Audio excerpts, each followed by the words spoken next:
This is the Blek Reality presented by Out the Frame. Today, got something. Jay-Z lawyer spoke out. So I'm not going to waste no time. I'm going to bring it up to stage so y'all can see it for yourselves. And then I'll give my take on it. Let me hit the play button. Be right back. Here we go.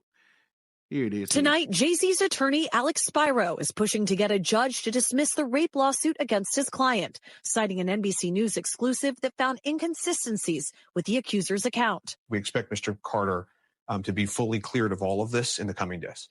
Almost nothing that she says has checked out because this never happened. This in the wake of our interview with a 38-year-old mother from Alabama who accuses Jay-Z, whose real name is Sean Carter, and Sean Diddy Combs of raping her when she was 13 years old.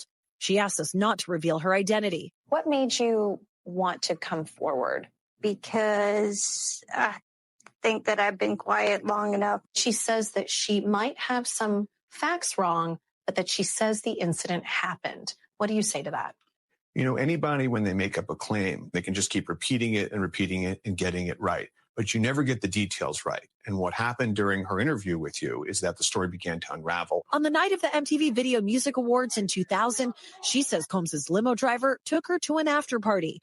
There, she says she spoke to musician Benji Madden and his brother. I'm talking to Benji Madden about his tattoo. That's the Last Supper. In a statement to NBC News, a representative for the Maddens confirmed they did not attend the 2000 VMAs and that they were on tour in the Midwest at that time.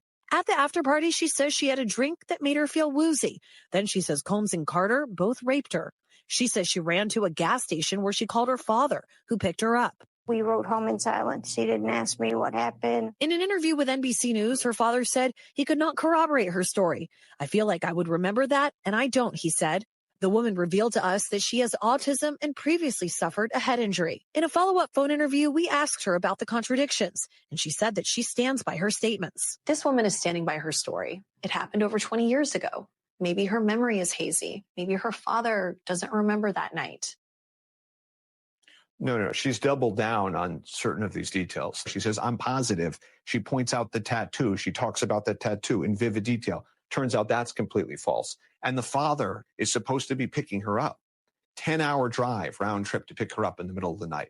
Has no memory of that. No one has come forward about this in nearly a quarter of a century, and that's because this never happened. Spiro said he's not only seeking justice for Jay-Z, he says that he also wants to expose the accuser's attorney, Tony Busby. He takes away the voices from real victims, and he causes real harm. If this lawyer has any sense, he's going to dismiss this claim.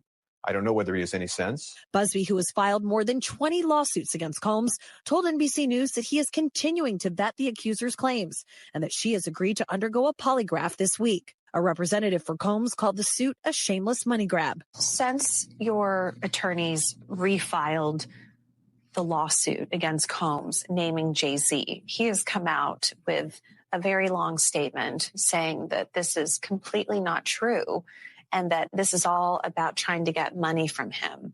What do you say about that? I haven't asked for a dime.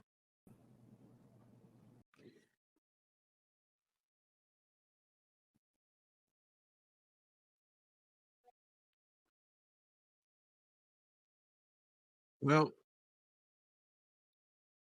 so all I'm gonna say is this. Let me stop sharing it. Okay. So all right, let me stop. Okay, here we go. So my take is real simple. The alleged victim is not credible. So when you have someone that's not credible in a situation like this, how could you take anything that she says as truth, as what actually happened? If her own father didn't corroborate her story, don't remember a 10-hour drive, and she said she spoke to other celebrities that was there and they actually wasn't, then how could you believe anything else that she says? To me, when you have someone like that, that's just simply not credible. It's no wonder why Jay-Z and his lawyers are striking back the way that they are. But what do you think? What do you think about what happened? Or should we still believe this person? Or should we just understand that some people simply don't, have their story straight, or simply could be out for a money grab.